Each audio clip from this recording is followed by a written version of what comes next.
不要跑！那个禁区就是无忧乡吗？你是无忧乡的人，你来做什么？修为驾驭不了他。 Halo semuanya, selamat datang kembali. Apa kabar kalian semua? Semoga baik-baik saja. Pada video kali ini kita akan membahas spoiler Donghua yang berjudul Tales of Herding Gods. Baiklah, daripada kalian semua penasaran, mari kita mulai saja pembahasan spoiler untuk episode kali ini. Tanpa berbasa-basi lagi, langsung saja kita mulai videonya. Cerita ini berlanjut. Kita diperlihatkan bulan di atas kapal. Bulan sudah padam dan gelap. Agar Kinmu bisa mengendalikan kapal dan memakai energinya, dia harus membayar dengan nyawanya sendiri. Dia harus cepat, memakai kekuatan dan kecepatan kapal bulan untuk menembus kegelapan dan mencari desa bebas, kepala desa, serta yang lainnya. Kalau tidak, harga yang harus dibayar akan semakin besar. Kinmu berterima kasih pada Tawis Lingjing. Dan ia bilang, sekarang aku harus mencari mereka sebelum semuanya terlambat. Selamat tinggal. Lingjing menahan kaget, lalu terbang meninggalkan kapal bulan. Tawis itu kini tinggal tulang, jubahnya robek. Kapal bulan raksasa itu bergerak. Di bawahnya ada kaki seperti katak berkaki 3 dari gunung besar. Sekali melangkah, jaraknya bisa puluhan mil. Dengan beberapa langkah, kapal bulan keluar dari gerbang Fengdu. Rantainya menyeret sisa bulan hitam yang hancur dan masih melayang, lalu meninggalkan dunia orang mati. Sementara itu di Fengdu, para praktisi kuat hanya terbang melihat kapal bulan menjauh tanpa mengejar. Saat dulu kapal bulan masuk ke Fengdu, Raja Yama tidak menerima penjaga bulan dan hanya membiarkannya tinggal di tanah tandus luar kota. Jadi kini ia juga tidak peduli saat kapal itu pergi. Tiba-tiba makhluk berkepala burung bertubuh manusia datang memanggil Lingjing. Tawis Lingjing, Raja Yama ingin bertemu. Lingjing pun segera ikut ke Fengdu dan masuk ke aula Yama Raja. Di sisi lain, cahaya kuat memancar dari tubuh Kinmu, hingga tampak seperti dewa dari bulan. Ia mengendalikan kapal bulan keluar dari dunia orang mati, melewati lautan kabut, lalu masuk ke dasu yang gelap. Kinmu merasakan energi tanpa batas di tubuhnya. Semua harta ilahi terbuka. Embrio roh, 5 elemen, 6 arah, 7 bintang, makhluk surgawi, hidup dan mati, hingga jembatan ilahi. Semuanya dipenuhi energi besar yang terus mengalir masuk. Di dalam kapal bulan ada formasi rumit. Saat tangannya menyentuh pilar besar, formasi itu aktif dan energi tak terbatas mengalir, membangun ulang tubuh, jiwa, dan embrio rohnya. Bahkan mendorongnya melampaui jembatan ilahi menuju alam dewa yang tak terbayangkan. Sulit dibayangkan seberapa kuat jika kapal ini utuh. Kapal bulan melaju menembus gelap. Pemandangan di sekitarnya berkedip seperti bayangan waktu. Liontin giok di leher Kinmu membesar dan menunjuk ke tempat jauh dalam kegelapan. Lalu tiba-tiba terlepas dan terbang menjauh. Kinmu mengendalikan kapal bulan dan mempercepatnya agar tidak kehilangan Liontin giok. Saat melaju, ruang di sekitarnya tertekan hingga muncul petir dan kilat yang terus merobek kegelapan. Di atas kapal, batu-batu besar dari bulan yang hancur terus jatuh, meninggalkan jejak api saat melesat ke dalam dasu. Kemanapun kapal melangkah, meteor berjatuhan di belakangnya, hingga area sekitarnya dipenuhi api dan asap. Di dek kapal terdapat banyak istana tempat para penggembala bulan dulu tinggal, tetapi mereka sudah musnah setelah pertempuran besar. Bahkan penjaga bulan terakhir pun telah ditelan kapal bulan saat Kinmu menjadi penjaga bulan baru. Raja Iblis Dutian dan Naga Kilin bersembunyi di istana yang masih utuh untuk menghindari aura Kinmu yang menggetarkan. Naga Kilin tertidur karena guncangan, sementara Raja Iblis Dutian tetap terjaga dan melihat keluar jendela. Raja Iblis Dutian melihat Kinmu berdiri tinggi di tengah pilar seperti gunung. Kekuatannya berubah jadi cincin cahaya bulan yang jatuh di tubuhnya dan terasa menakutkan. Ia bergumam, dunia ini tidak sederhana.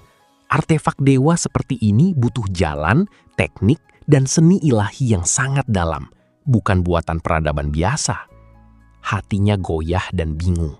Ia ragu apakah pantas menyerang dunia seperti ini.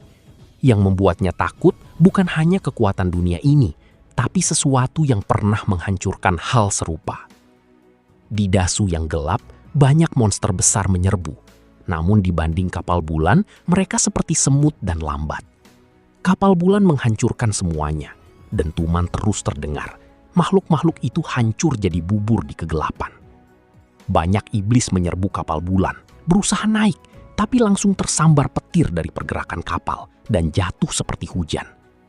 Dalam gelap, sosok hitam besar muncul, berbulu seperti awan, terbang membawa awan iblis dan menabrak lapisan petir kapal bulan. Dari awan itu muncul 9 iblis raksasa yang menyemburkan api ke arah Kinmu di tengah pilar. Api menerangi langit. Tubuh makhluk itu tampak seperti gabungan burung dan naga banjir. "Garuda!" seru Raja Iblis Dutian kaget. Cahaya bulan menyelimuti Kinmu dan menahan api iblis. Lalu bulan sabit di dahinya terbuka dan berubah jadi bulan purnama, seperti pintu yang terbuka. Bulan purnama muncul di dahi Kinmu, bukan bulan asli, tapi mata yang memancarkan cahaya bulan. Seberkas cahaya putih melesat membelah gelap, menembus api iblis hingga kepala-kepala iblis jatuh, tepat 9 kepala. Sementara lehernya menggeliat seperti naga dan menyemburkan darah. Bulan di dahinya lalu menutup, kembali jadi bulan sabit dan menghilang. Raja Iblis Dutian terdiam, dalam hati bersumpah setelah bebas ia tak akan menyerang dunia ini. Kapal bulan terus melaju, para iblis masih menyerbu. Namun tiba-tiba terdengar jeritan dari kegelapan, membuat semua iblis mundur dan lenyap. Liontin Giok Kinmu yang melayang di depan kapal tampak kecil seperti debu. Tiba-tiba berdenting seolah menabrak penghalang tak terlihat.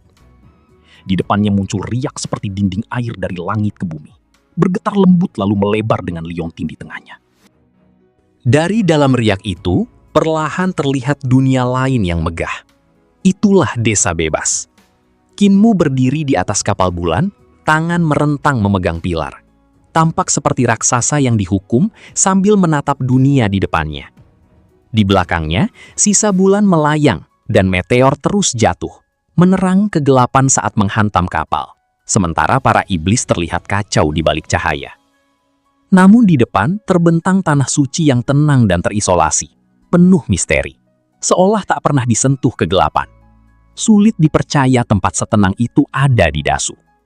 Di hadapannya terbentang hutan luas dan pegunungan tanpa ujung.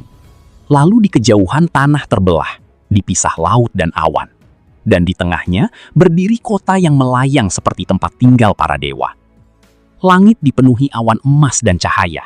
Di bawahnya istana menjulang tinggi. Sementara puncak-puncak gunung berlapis emas melayang di antara awan. Di dalam awan berdiri patung dewa megah, seperti kaisar yang menjaga wilayahnya.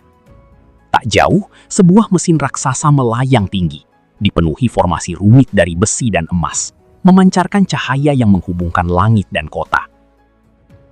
Namun, semua itu kini sudah hancur. Kinmu terkejut melihat desa bebas yang hancur. Kota langit yang dulu megah, kini jadi reruntuhan. Istana berlubang, gunung-gunung pecah, dan puing batu mengapung di lautan awan. Sementara patung dewa berdiri miring dan rusak. Di langit, titik hitam besar menelan hampir setengah matahari, menyisakan lingkaran emas. Kota di atas awan dan mesin raksasa juga hancur. Hanya beberapa yang masih berjalan menjaga batas desa bebas. Tak jauh dari kapal bulan, ada papan miring di hutan dengan tulisan Xiao Pal yang sudah rusak.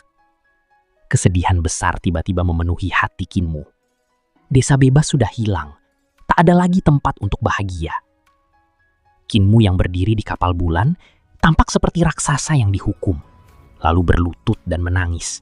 Air matanya jatuh ke lantai. Rumah yang ia rindukan telah hancur. Semua yang ia bayangkan, keluarga, tetangga, teman, lenyap seperti pasir tertiup angin. Tak ada lagi rumah, ibu, atau ayah. Semua impiannya hilang. Ia tersadar dirinya masih yatim piatu yang dibesarkan orang tua di desa lansia. Raja Iblis Dutian melihat Kinmu berlutut di antara pilar. Tubuhnya diselimuti cahaya bulan yang redup, kepalanya tertunduk dan bahunya bergetar. Ia bisa merasakan penderitaan pemuda itu, sama seperti saat dunianya sendiri hancur dulu.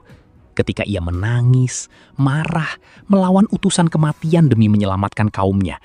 namun akhirnya jatuh berkali-kali hingga menyerah pada takdir. Dalam diri Kinmu, ia melihat dirinya di masa lalu, muda dan putus asa. Saat hidup terasa lemah dan hilang arah, mudah bagi seseorang jatuh dalam kegilaan. Seperti mutiara di lumpur, sulit terlihat.